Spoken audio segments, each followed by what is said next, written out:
Shalom. Kita akan membaca satu bagian dalam firman Tuhan dalam Injil Yohanes 9 ayat 1 sampai 7. Firman Tuhan berkata demikian. Waktu Yesus sedang lewat, ia melihat seorang yang buta sejak lahirnya. Murid-muridnya bertanya kepadanya, "Rabi, siapakah yang berbuat dosa? Orang ini sendiri atau orang tuanya sehingga ia dilahirkan buta?" Jawab Yesus, "Bukan dia dan bukan juga orang tuanya, tetapi karena pekerjaan-pekerjaan Allah harus dinyatakan di dalam dia. Kita harus mengerjakan pekerjaan Dia yang mengutus aku selama masih siang. Akan datang malam di mana tidak ada seorang pun yang dapat bekerja. Selama aku di dalam dunia, akulah terang dunia." Setelah ia mengatakan semuanya itu, ia meludah ke tanah dan mengaduk ludahnya itu dengan tanah, lalu mengoleskannya kepada mata orang buta tadi dan berkata kepadanya, "Pergilah, basuhlah dirimu dalam kolam Siloam." Siloam artinya yang diutus. Maka pergilah orang itu, ia membasuh dirinya lalu kembali dengan matanya sudah melek. Peristiwa ini terjadi di Yerusalem. Ketika Yesus selesai mengajar di dalam bait Allah, ia keluar dan bersama-sama dengan muridnya berjumpa dengan orang yang mengalami kebutaan sejak dari lahirnya. Murid-muridnya melontarkan pertanyaan kepada gurunya, "Rabi, siapakah yang berdosa, orang ini atau orang tuanya, sehingga orang ini mengalami kebutaan?"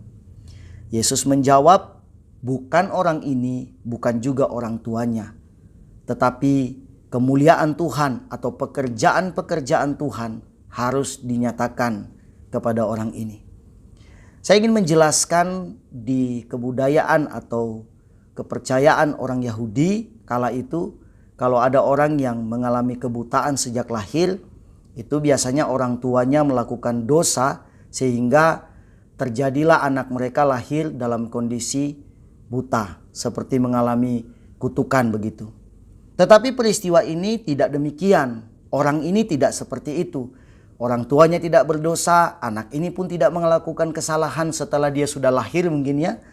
Dia mengalami kebutaan karena memang kemuliaan Tuhan atau pekerjaan-pekerjaan Tuhan dikatakan harus dinyatakan kepada orang ini.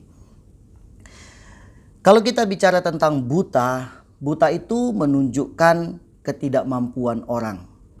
Buta menunjukkan keterbatasan orang. Buta juga menunjukkan orang itu butuh ditolong. Artinya menunjukkan bahwa orang itu lemah, tidak mampu, tidak berdaya, dan sebagainya. Karena itu dalam kondisi seperti itu sangat penting kehadiran Tuhan dalam kehidupan orang itu. Pada saat orang buta itu ditolong oleh Tuhan, Tuhan melakukan karya mujizat yang luar biasa dalam kehidupan orang itu, dia mengalami pemulihan dan kesembuhan dari Tuhan. Dalam kehidupan kita setiap hari kita mungkin mengalami hal-hal seperti orang buta ini dalam pengertian yang lain. Karena kalau buta menunjukkan ketidakmampuan, menunjukkan keterbatasan, maka dalam kehidupan kita ada banyak hal di mana menunjukkan kita tidak mampu, kita ini orang yang terbatas dalam menjalani hidup. Serba terbatas, serba tidak mampu. Sekuat-kuatnya kehidupan kita, sehebat-hebatnya kehidupan kita, ada batasnya. Kemampuan kita terbatas, kesehatan kita terbatas, dan segala sesuatu terbatas. Itulah manusia. Karena itu butuh yang namanya pertolongan dari Tuhan. Butuh yang namanya campur tangan dari Tuhan dalam kehidupan kita. Kemuliaan Tuhan harus dinyatakan dalam kehidupan kita. Karena itu penting sekali dalam hidup ini untuk selalu membangun hubungan dengan Tuhan.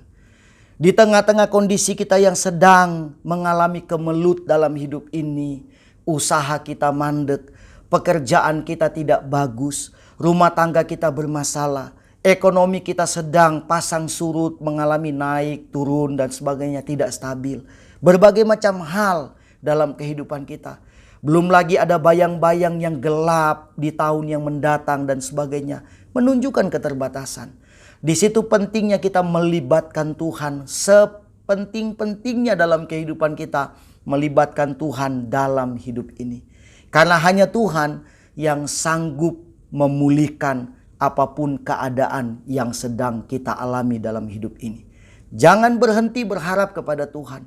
Biarlah Tuhan menyatakan pekerjaan-pekerjaan kemuliaan Tuhan dalam kehidupan kita. Kita minta biar Tuhan menyatakan dalam kehidupan kita. Seperti yang dicatat di dalam 1 Petrus 5 ayat 7 dikatakan, serahkanlah segala kekhawatiranmu kepadanya, sebab Ia yang memelihara kamu. Tuhan Yesus yang memelihara kehidupan kita. Karena itu serahkanlah khawatir kita hanya kepada Tuhan. Tuhan Yesus memberkati kita semua. Amin.